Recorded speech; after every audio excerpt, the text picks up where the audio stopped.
मध्य प्रदेश में लोकसभा चुनाव को लेकर सियासी पारा काफी गर्म हो चुका है। कांग्रेस और बीजेपी ने अपने अपने स्तर पर तैयारियों और बैठकों का दौर जारी किया है। इस बीच दोनों ही दलों में टिकट के दावेदारों ने संगठन की मुश्किलें बढ़ा दी हैं। हालांकि दोनों ही दल 25 से ज्यादा सीटें जीतने का दावा कर रहे हैं। देखिए रिपोर्ट।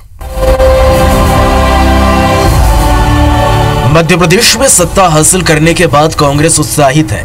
कांग्रेस को लग रहा है कि जिस तरह से मध्य प्रदेश में पार्टी सत्ता के सिंहासन पर काबिज हुई है, उसी तरह से देश में भी कांग्रेस के अच्छे दिन आएंगे और इसलिए कांग्रेस ने लोकसभा चुनाव जीतने के लिए पूरी ताकत लगा दी है। मंत्रियों को उनके प्रभार वाले जिलों की लोकसभा सीटें जिताने की जिम्मेदारी दी गई है। मंत्रियों, विधायकों और वेटरन लीडर्स को सर्वे के जरिए दमदार प्रत्याशी खोजने का जिम्मा दिया गया है। इतना ही नहीं, कांग्रेस मंत्रियों को ये तक कह दिया है कि सीट जीताओ और फिर मंत्री पद गंवाओ।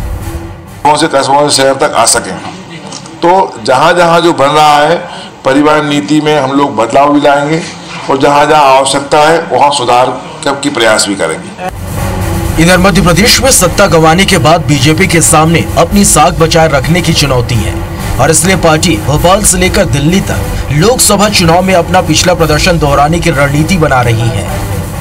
में पार्टी किसे प्रत्याशी बनाएगी, ये केंद्रीय चुनाव समिति के अधिकार क्षेत्र का विषय है।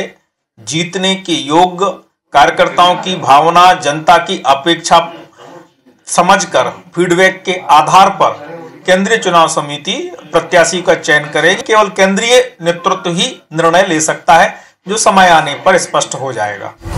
बीजेपी भले ही पिछला प्रदर्शन दोहराने का दावा कर रही है, लेकिन जिस तरह से विधानसभा चुनाव में मोदी और शिवराज का मैजिक नहीं चला, ऐसे में वो लोकसभा चुनाव को लेकर भी चिंता में है।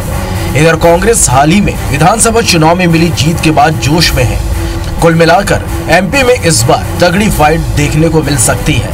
नवीन कुमार सिंह, IBC 24 भोपाल।